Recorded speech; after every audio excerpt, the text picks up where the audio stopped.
Broadcasting live from the Business RadioX studios in Phoenix, Arizona, it's time for Phoenix Business Radio, spotlighting the city's best businesses and the people who lead them.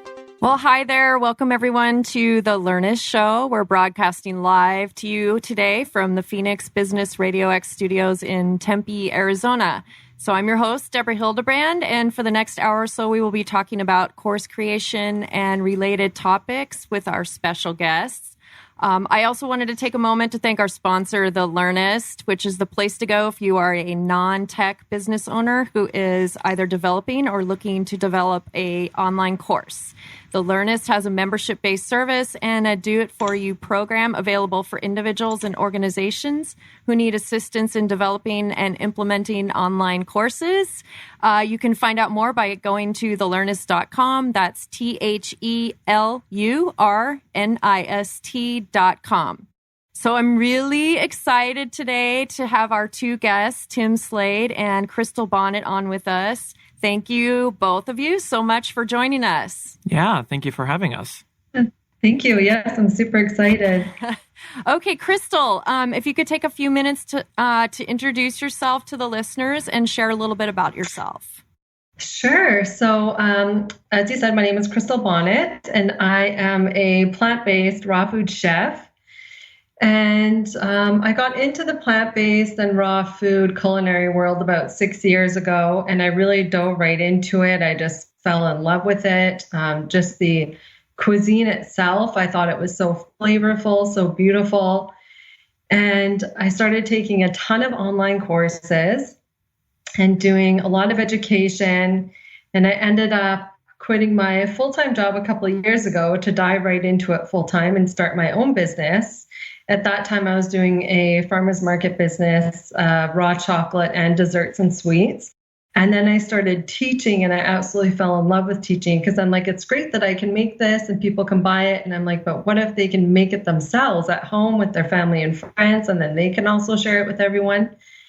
So then I started doing workshops and classes, and then I started teaching raw chef certifications around the world, and then decided, I'm like, hey, I want to reach a broader audience, so why don't I create an online course? And so that's kind of where it all started, just from my passion from health and health food.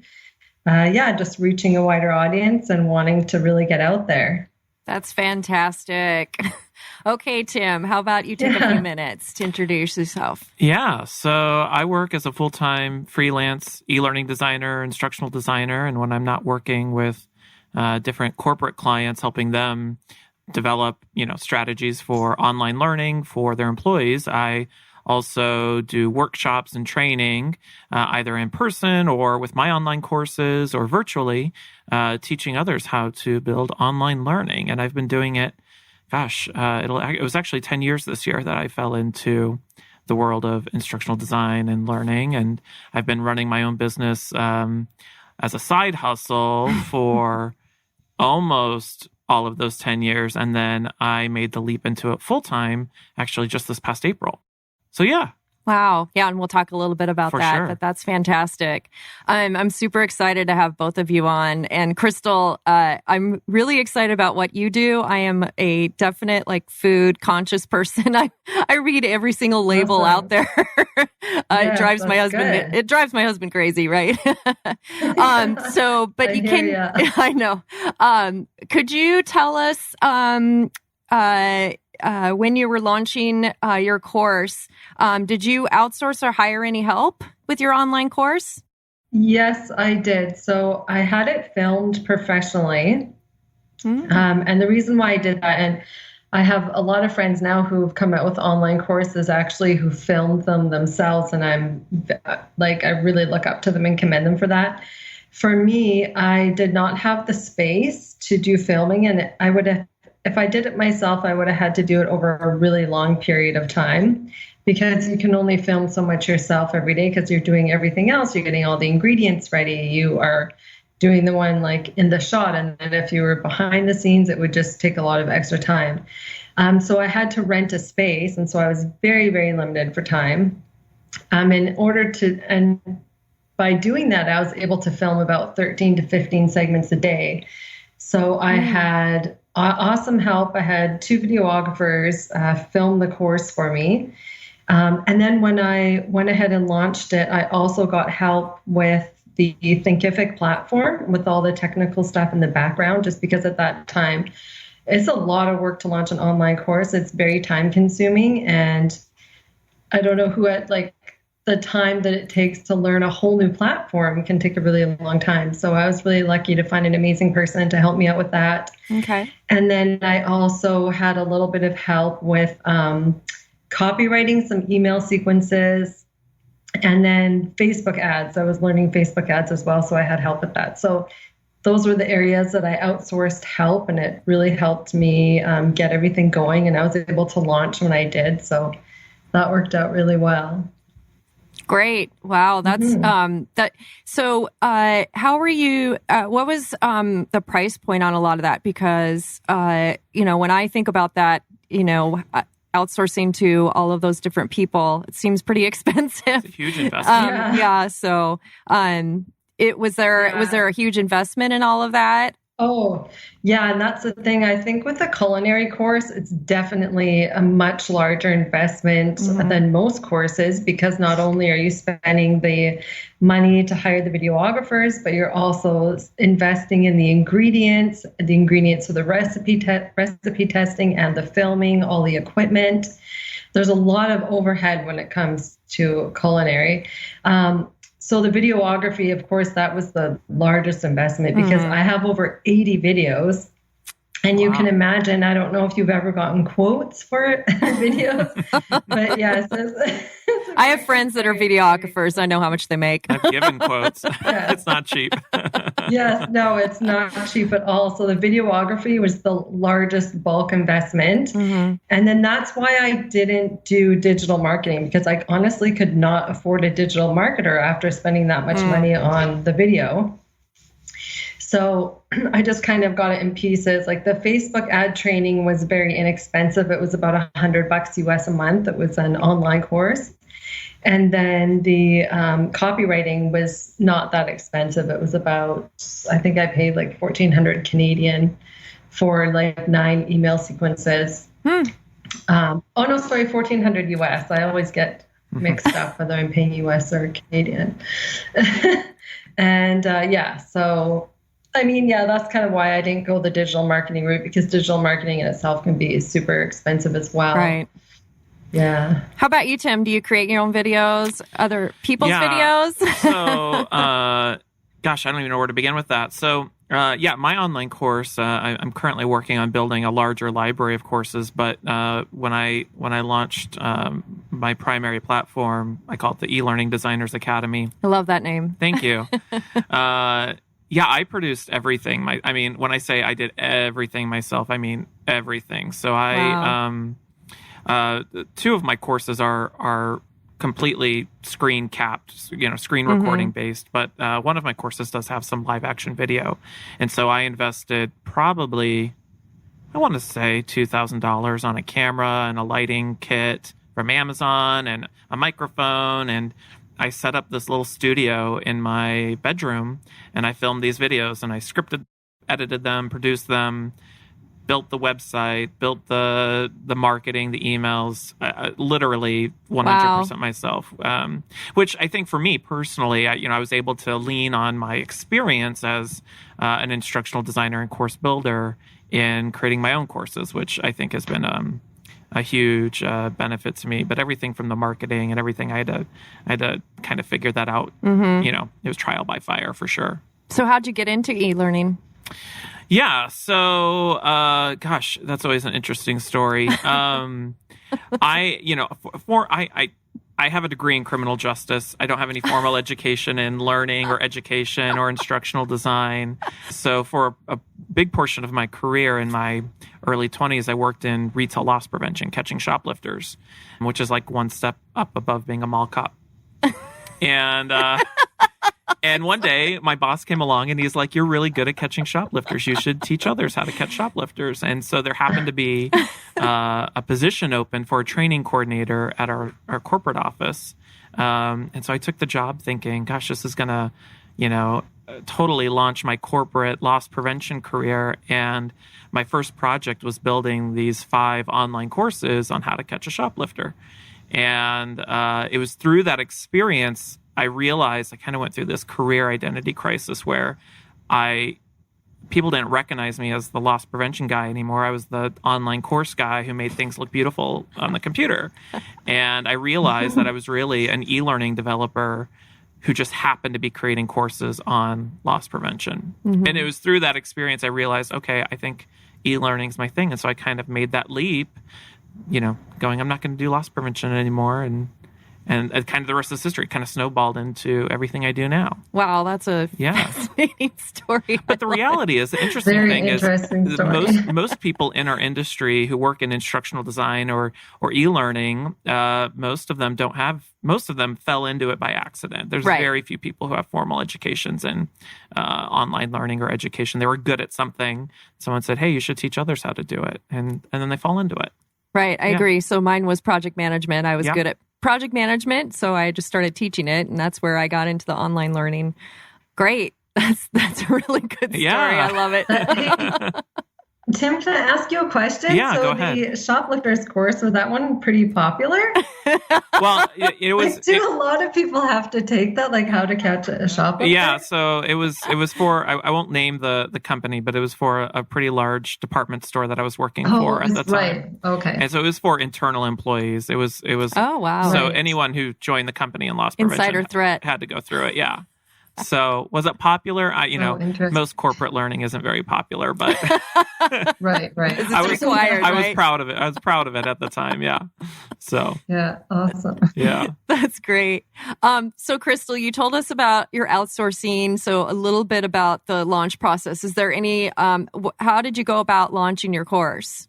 Okay, so the first thing I did was, everyone says, I was listening to a lot of podcasts at the time, like Amy Porterfield, Maria we all do, Forleo. Right? Yeah. So I was kind of following their advice, and the number one thing you need to do is build your email list. So they're like, you need a lead magnet to build your email list. So that's what I did. I created a free recipe ebook to get people on my email list. So that I could do email marketing. And at that time, I was working in Spain, chefing at a yoga retreat center, which was great because, it was super fun. But which was great because I had to wait a long time for the videos to be edited. So it was kind of like a waiting game. And so I was able to fill my time. So when I came back, I went right into creating all of the theory and all the documentation and the organization of the platform. I have assignments, so I had to create all the assignments, the quizzes, the tests. And so once I had done the email list, then once everything was ready, then I went and launched it to all of my followers at a really big discount. And I did that for, I think, a little over a week. And then I went public with the same discount. So I did a $200 discount. And that was the biggest discount that I was ever going to provide for this online course for the launch discount. I had 3 weeks where I was doing my launch discount. And then I did because most people do a webinar, but I mean, you can't, how do you do a webinar for a culinary course? You can't really do a normal webinar. So I did a Facebook Live recipe demonstration, and that was really fun. And that so you got a lot of people in as well. Did you cook something live on Facebook? Yes, exactly. How cool. Yeah. So I did a recipe demo on Facebook, and that was fun. So now I've been doing that because I just found it, people are really interested in it, and it's a lot of fun as well. And then, I just had help with Facebook ads and just really got out there as much as I could and did a lot of promotion, a lot of video promotion. And so it was a 3-week launch, and that's kind of how it went. It was pretty successful. I was really happy with the number of students that I got after that launch, and I'm still selling courses. So I must be doing something right. Do you how many launches do you do per year, or is it always available? Is it available 24/7? It's always available. Okay. Yeah. So it's a lifetime access 24/7 course. And the reason why I did that was because out of all of the online courses that I had taken, and I was so happy that I'd taken so many online courses, because with my course, I'm like, okay, this is what I don't want. This is, I realized what I do want and what areas needed to be improved in the online culinary course world. And I just found that with the courses that gave you like a month to get everything done, it was really stressful. A lot of people had to take time off work. A lot of people have really busy lives with kids and school, and it's just a lot. So I really wanted to have people not be really stressed out and rushed. I want them to really take the time to take in the information and really, really learn. And so that's the reason why I decided to do the lifetime access 24/7, so they can access it whenever they want, whenever they have time. And it's working out really well. Plus, you don't have the stress of the 3-week launch, right? Exactly. 3 weeks is a long time to be launching. Oh my gosh, that's a lot of stress. I think my husband would kill me if I did a 3-week launch. Oh my goodness. Yeah, it takes up your entire time, it right? Does. That's all you're doing for the entire 3, because when you're doing everything yourself, all of the marketing material, all of the design for the marketing. I was wearing so many hats. I was a digital marketer, a graphic designer, a copywriter, a video editor. I'm like, I just Tim's shaking his head, making desserts. How about you, Tim? Do you do launches, or do you, or is it 24/7 your digital academy? Yeah. So my course, it's kind of evolved over time. So my courses now, you buy it once and you have access to it forever. One of the things I really struggled with when I was, or I thought a lot about when I was creating my online courses, was whether or not I wanted to set it up where people pay once and have access to it, or create a subscription. And I chose not to do a subscription-based online course service, because I realized that the moment you get into a subscription model, there's a reasonable expectation that you're constantly pumping out new content. And I just, I can launch a couple courses a year, but not, more than that. But for me, launching a course was, it kind of happened by accident. So for years, I'm fascinated by, the practice or the art of content marketing.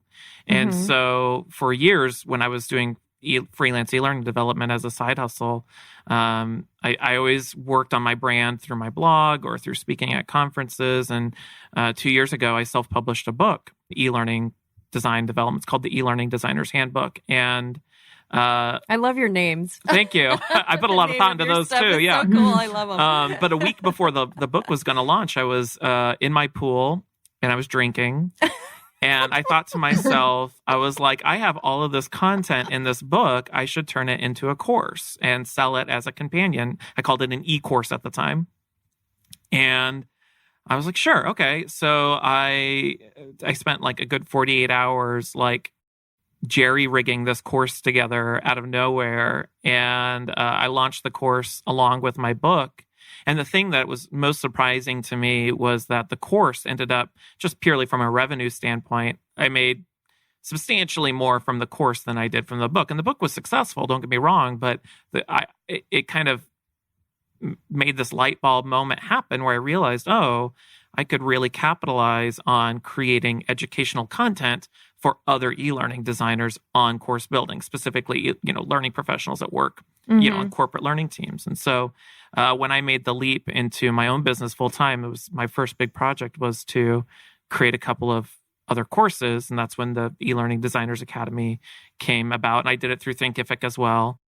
And so I launched the course and I did a discount for the first week or however long following the launch of the course. And it kind of all happened by accident. It just kind of came together. Yeah. That's fantastic. Yeah. So both of you guys use Thinkifik, and I'm going to go off script here a little bit. Sure. Because I'm interested in why you chose Thinkifik. And because we always get a lot of questions about what platform should I use, right? And Karen had just mentioned Kajabi earlier. And so I'm just curious why you guys chose Thinkifik. So I'll answer first quickly. I did a lot of research when I wanted to choose an online platform. And I always tell everybody, I really recommend signing up for all of the free trials for as many as you can, just to test them all out to see which one is going to host your course the best. So I found that I really did like Kajabi. I really, really wanted to go with Kajabi because, again, it's all in one. You have your email marketing, the lead pages, everything is in there for you. But unfortunately, their platform was not designed to house such a complex, large video course, and you couldn't put multiple videos in one lesson the way that I wanted. And so with Thinkifik, I just found for my course, it made it really, really organized. I just found it more user-friendly for the lessons. You can do more. You can put text and video in lessons. You can upload as many videos as you want, because in my recipes, some of my recipes I could have up to 5 different components. So I would have 5 recipe videos for one full recipe. And that's the way I wanted to organize it, because I wanted, under one module, cheesecakes. Here's all the cheesecakes. And then you click on it, white chocolate cheesecake. Okay, here's all the components, the crust, the filling, the garnish, how to plate. And so Thinkific, I just found it so much more user-friendly and much more organized in a way that I could do it for my course, which was really complex. And I really wanted to do assignments and tests, which I found were much easier to do in Thinkific as well. Mm-hmm. And the support, the Thinkifik support is amazing. I mean, they go above and beyond to really, really help you. So the support I just found was awesome. Great. Yeah. Yeah. How about you, Tim? So for me, I stumbled onto Thinkifik by accident. So when I launched my first course, I did it, like I said, it was kind of jerry-rigged together. I built the course in a program called Articulate Rise. I hosted it on my website, and then I had this weird myriad of things happening on my website that somebody would purchase it through a platform called Gumroad, and then they would get a link, and then they would access the course. It was not ideal at all. There was no real user management or landing page. I had to build it all myself. But I realized in retrospect that it was really me piloting, could I feasibly build, market, and sell an online course? And so earlier this year, when I decided I wanted to create an expanding library of courses, I was looking for kind of an all-in-one solution that would have the landing page, the user management, the course hosting. I just wanted it to do everything. And so for me, I guess the thing that I was looking for in a system was it was easy to use, it had a great user interface, and it did as much as it could A to Z. And then, as Crystal mentioned, like great user support. And so I stumbled across Thinkifik one afternoon and I signed up for the free trial and I played with it for an hour. And then I was like, yeah, this is it. I built my landing page in like an hour and this is going to work. So yeah, it was by accident. Okay. For sure. You didn't do the whole test. No, I probably should have. But I was in one of those moments where I had the idea. I was like, I'm going to do this. And as Crystal was mentioning, it takes a lot of time. In my mind, I was like, I'm going to build these courses in like a month and I'll have it ready to go. And it took like 4 months. A month is. So yeah, I was just like on a roll and Thinkific worked. So I just went with it. Right. Yeah. Yeah. I find it very easy to use. I've used it before and it's very simple to use and the support is awesome. Crystal, so I'm interested, you said you have assignments and tests. And so I'm wondering do you grade the assignments or how does that work if you have a 24/7 course that's self-learning? So the students can submit assignments right through Thinkifik. And I don't necessarily grade the assignments. I just want them to be complete in order for them to get their certification, because my course is a bit different. It's not just like a recipe video course. It's an actual raw dessert chef certification. That's right. So I have a lot of other information in there as well that's going to give them the tools and the skills to be able to create and write their own recipes, maybe start their own raw dessert business. So for each module, there's one assignment and I have the instructions on exactly how to do it and they can just upload it and then I get a notification via email and in my Thinkifik site that a student has submitted an assignment and I can just go in and either send them a message or approve it and send them a message, or you can reject it as well. And then for the final project, it's not an actual test. It's they have to come up with a menu of their own 3 raw desserts using the techniques that they've learned throughout the course. And then they have to submit basically the written menu with photos of the desserts and Yeah. So with the culinary course, because it's a bit different. Oh, I have some quizzes in there as well. So the quizzes are multiple choice. So they do have to get those correct, but you're able to go back in and redo them if you get questions wrong. So there, it's not like a militant test kind of style course. It's more about learning, making sure they're learning. Yeah. What a concept. Yeah, I just want them to be like retaining the information that they're learning, Right. And, but what if you had like 1,000 students? I mean, would you have to hire somebody to help you grade those? Oh, yeah, of course. Like if I had 1,000 students, that would be amazing. And then I could afford to hire someone for sure to help me. I mean, I was just thinking. Then of course I would hire someone. Yeah, so I was just thinking, if I had 1,000 students and they were sending me menus with pictures, how would I? Right. So you'd have to hire somebody to do that. So what about you, Tim? The thing. Go ahead, Crystal. Oh, sorry. Go ahead.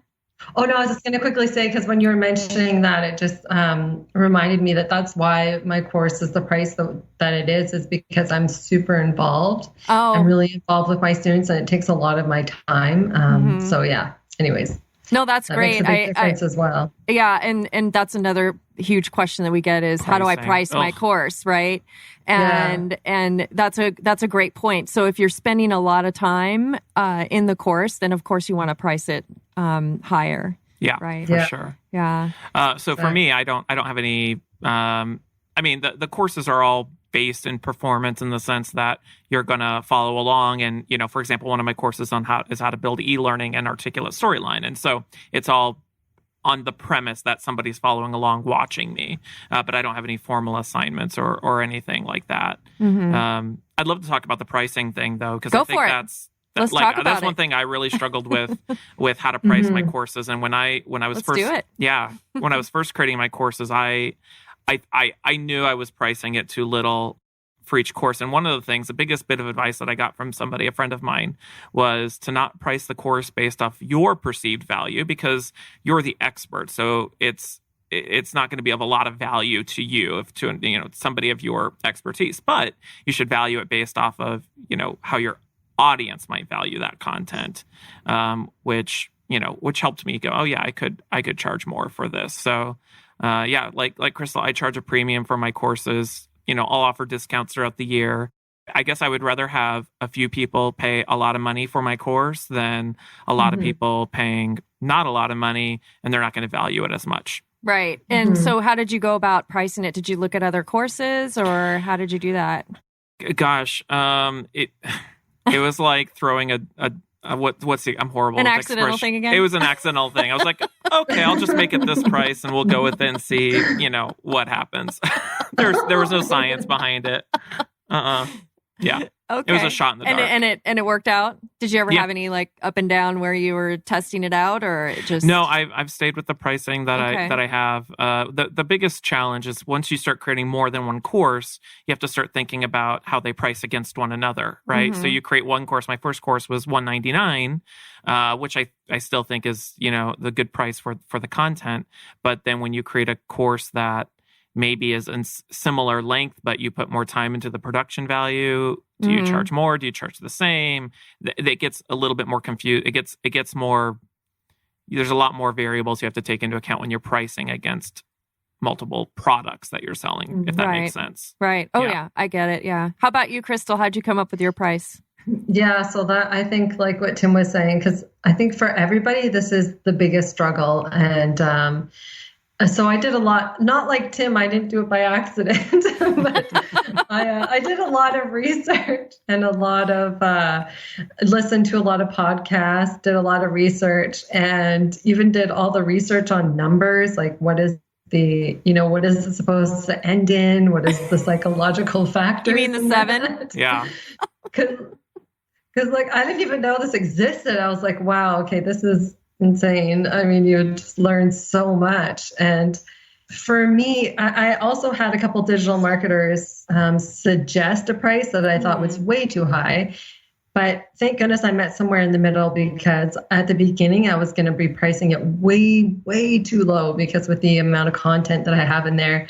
So I had to look at, okay, how much the course cost me to create the content, the value of the course, and then also my students, they're going to have an investment as well, because not only do they have to purchase the course, but they also have to purchase the equipment and the ingredients for the course.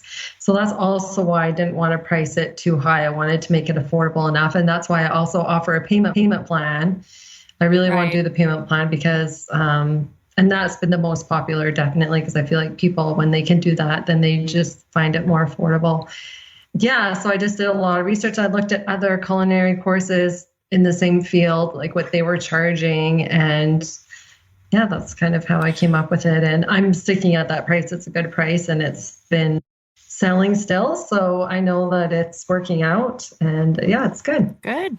Well, now I got to take back my answer because it wasn't like a complete shot My in the bad dark. answer. Okay. So there is a little bit of thought I did put into my pricing. The thing that I knew, the thought I did put into my pricing, and I did research as well. And, you know, one of the things that if you go look online to people who talk about building online courses, you'll find all sorts of other folks in this industry making these like grandiose claims of like, I made $80,000 on my first day launch, you know, and which I think is BS, to be honest. It's a marketing ploy. It's a marketing ploy, right? Yeah. Then you're going to go look at their course and buy their course, right? Yeah. So for me, you know, like I said earlier, I have a background in retail. I worked in retail for a long time. And there's one thing I know about retail is that, you know, when you get a 30% coupon in the mail, you go use that 30% coupon because you feel like you're getting a deal. Mm-hmm. But the reality is you're paying, even with that 30% off or 50% off, you're paying exactly what the retailer wants from you for that product, right? And so for me, I took what I thought the price should be, what I felt comfortable with, and I doubled it. And I did that knowing that throughout the year, I'll probably offer discounts. And so I will get what I really want from the course. And it gave me the margin, if you will, to offer discounts so that people buying my course felt like, hey, I'm getting a deal. That was important to me. That's a great strategy. And you're from retail. So yeah, and it works. Right. And you understood that. Yeah. My sister's from retail, and I think she said they mark it up like 500% or something like that. Oh, yeah. Yeah. Yeah, it's insane. Right. So, Tim, talking about marketing, what are some tactics that you employ for your online academy? Yeah. So, like I was saying earlier, like I'm a big student of content marketing. I follow. I really got into it initially through Nathan Barry, is a person I follow, and he's the founder of ConvertKit, which is a big competitor to MailChimp. Mm-hmm. And he talks a lot about content marketing. And so for me, it started with, you know, when I self-published my book, you know, my course is mentioned in there. And what I'm currently working on is through my blog or through free webinars or through putting something on YouTube, whenever there's an opportunity to lead one of my readers to a resource, and then hopefully that resource leads to loyalty, and then they stumble across the course. The interesting thing is I haven't put much effort into search engine optimization for the course specifically, because I realized for my courses, the people who purchase my course are the people who are most loyal to me as a brand. And so I focus a lot of time building loyalty with the audience, knowing that, you know, whatever percentage of them will eventually get to the course and purchase it. So I don't spend too much time like directly marketing the course. I spend a lot of time marketing valuable content that will lead them to the course. Okay, great. How about you, Crystal? For marketing, right now, I'm just kind of doing everything myself. And so I do a lot of social media. I find that the best thing for me and what people really respond to is seeing what other students are doing and what they're able to accomplish from the course. So lots of testimonials, sharing lots of student creation, like the photos of what they've been making, sharing a lot of what you can get out of the course. So yeah, just really, really being prominent on social media, doing my email marketing. I use ConvertKit as well. I didn't realize that was Nathan Barry. So yeah, I have to look him up. Thanks, Tim, and follow a lot of that. Yeah. So doing the email marketing. I'm also spending a lot of time like coming up with new recipes to kind of drive people to my site to see what I have to offer and my services. So that's kind of the marketing that I'm doing right now for my course, which I guess is totally different. You know, when you're marketing a culinary course, again, it's going to be a lot different than like what Tim is doing. Right. And how is it different, both of you, from what you did in the beginning? Or is it? Like if your first course. Oh. Getting your first student. Gosh. Or do you remember? For me, the biggest thing that I guess I'll say that I changed was, like I was saying earlier, really focusing on how do I offer value outside of the course itself that builds loyalty and then leads people to the course. The biggest thing that sells my courses is loyalty. Okay. And so I one thing I've been thinking about recently is, people are buying my course because they get value out of the content I'm sharing. But what they're really buying, because the content I'm teaching, you could find for free on YouTube, right? What they're really buying is they're buying it from me because it's me. They trust you. And they trust me. Right. And so I realized that it's important that I build loyalty around me as a brand, because that's really what they're purchasing is my expertise, not just the expertise. I love it. Yeah. Yeah. So you're not spending a lot of money on Facebook ads and and things like that. Crystal and I were talking about this. I've been experimenting with Google ads, and they're getting a ton of impressions. They're getting a lot of clicks. They're not getting a lot of sales because no conversions. It's random people coming to it and discovering it, but they don't have any loyalty to it yet. Okay. So I'm still undecided how much I'm going to invest in. How much ROI you're getting off that. Yeah. How about you, Crystal? Did you change anything from your first launch? No. Well, I only have the one course, and I actually just launched it at the end of August, so it's still pretty new. Oh, okay. And so I just did my launch at the end of August.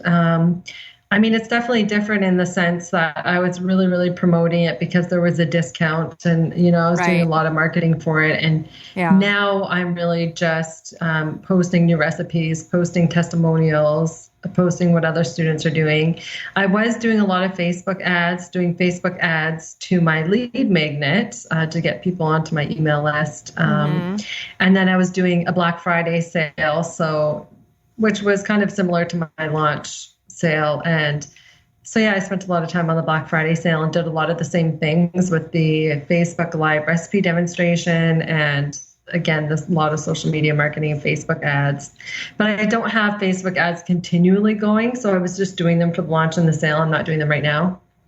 Now, I find them very, very expensive, and you have to spend a lot of money on Facebook ads in order for them to work properly. And unfortunately, with the exchange too, because I'm paying everything in US dollars and I'm in Canada, so it gets to be a little pricey. But So is your target audience US?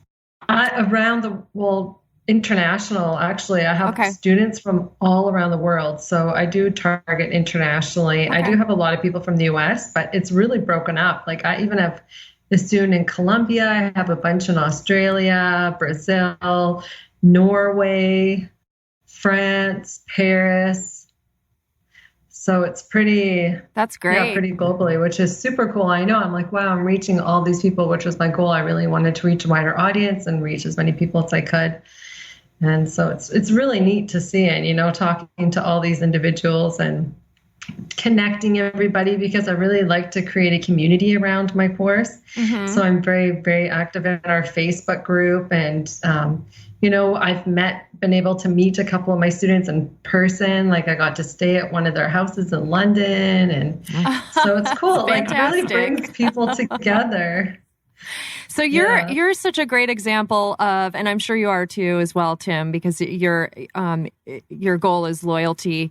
You're such a great example of an instructor that really keeps the students engaged by being in there, right? So there's a lot of courses that are sold and they're just, hands off. This is the learning, and so I love that. And so it's great, both of you. Yeah, builds a lot of loyalty. Yeah, well, that was one of the biggest things when I was taking a lot of online courses. I mean, you get the course, you get all the information online, and then you never hear from the instructor. And I'm like, well, I don't really like this. I'm like, when I create my course, I want to be really involved. I want to get to know my students. I want to help them. Like, I want to be continually teaching them, guiding them, what are their goals? What do they want to do when they finish this course? And just be really involved as much as I could. I thought that was really important. And like Tim was saying, because people buy when they purchase your course, they're also purchasing it because they trust you and they, your brand and what you stand for, because, they're also following you as a person and your personality. And so I think that's really important too, and really sets me aside from a lot of the other online courses. Well, I think the great thing about online courses is that I think for any small business, you get to a point where you realize that you can capitalize both in the short term and the long term on sharing everything you know. Whether you're providing your content for free or you're charging for an online course, either way, by sharing your knowledge, not hoarding it and keeping it private, you are creating a community around yourself and what it is that you do. And even if those individuals who take your online course, at least this is the case for me, I gear my online courses for new e-learning designers. And even though they aren't the decision makers who hire me for, my bread and butter services, one day they will be the decision makers. And I'm building loyalty with an audience now and hopefully nurturing them to one day, 5 years from now, when they are in a position to hire me to come in and do a workshop or hire me for some custom development. I'm building that loyalty by sharing my knowledge with them now. That is a fantastic strategy. Exactly. Yeah. Yeah, I love that. Yeah, that's awesome. Okay. And so I wanted to ask Crystal, yours is a certification course, right? Certificate course. How is that different from like a regular course? It's different in the sense, so the reason why I wanted to do it a certification in the beginning was to really set my course aside from the rest. At the time when I had launched my online raw dessert course, there wasn't that many. There was only a few, but I knew that there was a lot more coming out. Just because being in the raw food world, you know everybody, and so you kind of know everything that's going on. And so I really wanted to make sure that mine was really unique. But also, too, I think it's really, really important, and I really stress this when I teach, and this is why my teaching style is so different, because when I'm teaching a recipe, I'm not only teaching the recipe, I'm teaching why we're using the ingredients, the nutrition behind these ingredients. What do these ingredients do? So that it really gives the students the knowledge so that they're going to be able to create their own recipes and do this themselves, be creative, develop new recipes. And so I really wanted to put in a lot of information and theory that wasn't just recipes. So I have tons of theory information on fermenting, on dehydrating, on all about ingredients, the difference between sweeteners, tons of information on specifically for the ingredients. And so also too, because of the assignments and the quizzes, and there's a lot of work involved on the students' end, and they are held accountable because they have to actually complete everything in order to get the certification. So that's why I chose to do, and why it's a certification course, because they have to do all this extra work and they receive all this extra information as well. And I think that speaks to that why you're able to charge the way you charge, is you're providing value beyond just getting and receiving content, but you can demonstrate that you're able to do these things and then offer certification. It again creates value in the buyer or the learner's mind that justifies the price, whatever the case might be. Yeah. Right. Exactly. And when they get certified, what can they do with that? Does it give them some sort of like a certification to become a chef somewhere, or? So they can really do whatever they want with it. Okay. They can be a raw dessert chef at a cafe or a restaurant. I did that all last summer here in Vancouver. I was the raw dessert chef for one of the cafes here. They can develop dessert recipes for a cafe. I've done that as well. They can start their own raw dessert business, start a farmer's market business, start a mom and pop shop, if they want to do more online. I mean, whatever they want to do. I also think it just gives them, like what Tim was saying, like that more value and accreditation as opposed to the other online courses. And Yeah, so when you say certification, like really now, the thing with the culinary world, it's not really regulated. So you really have to do your research. And I tell people this all the time, like do your research about the person teaching the course. What is their background? How much education do they have? And then it's up to you to make that decision. Okay, is this person credible to be able to give this certification? Do I feel comfortable with that? And because I mean, anybody can really give a certification, but it's up to the student to make sure that the instructor, the person giving it, is qualified. Right. That's a great point. Yeah. So so your academy, Tim, what do they come out of that academy with? I also offer a certificate. Okay. I don't call it a certification, but it's something they can post on their LinkedIn profile. Awesome. The interesting thing about certifications, kind of going off what Crystal said, is that, depending on the industry, most industries don't really have governing bodies for certifications.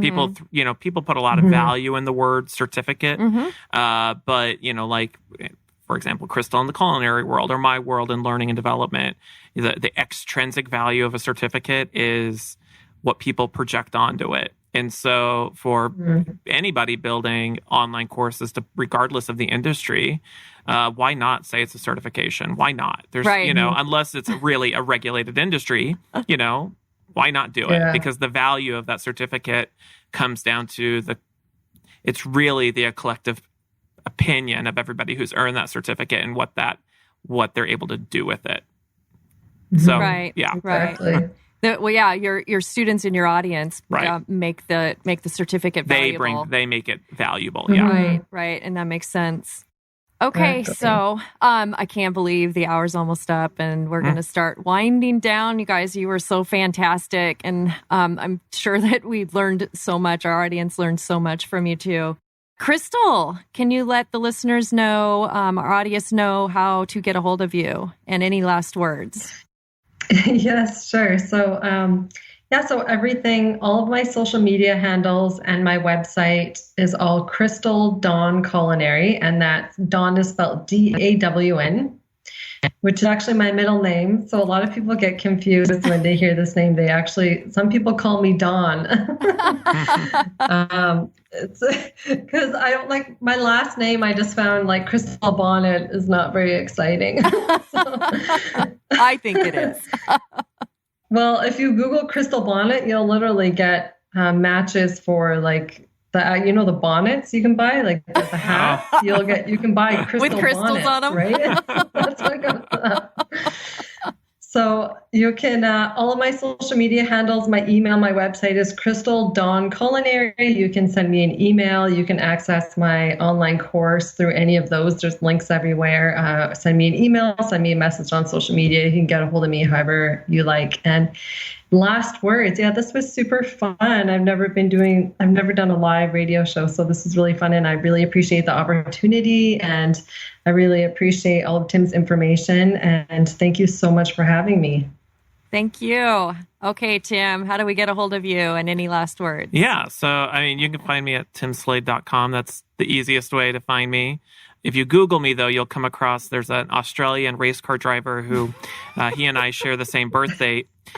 He has a way more amazing physique than I do. So I sometimes tell people, yeah, that's me. If you Google it, you'll find it. But timslade.com. So I guess my words of advice would be, I guess to anybody out there thinking about creating an online course, whatever the case might be, just do it. And be willing to share everything you know. Like it's amazing how much you can capitalize on just purely sharing your experiences with others. So that's fantastic. I love it. Just jump in and do it, right? Yep. And learn as you're teaching someone else, right? I love it. Okay, thank you so much, Crystal and Tim, for joining us today. It's been a great show. Just a reminder to our listeners that although we're live today, we do record them and they'll be released as a podcast.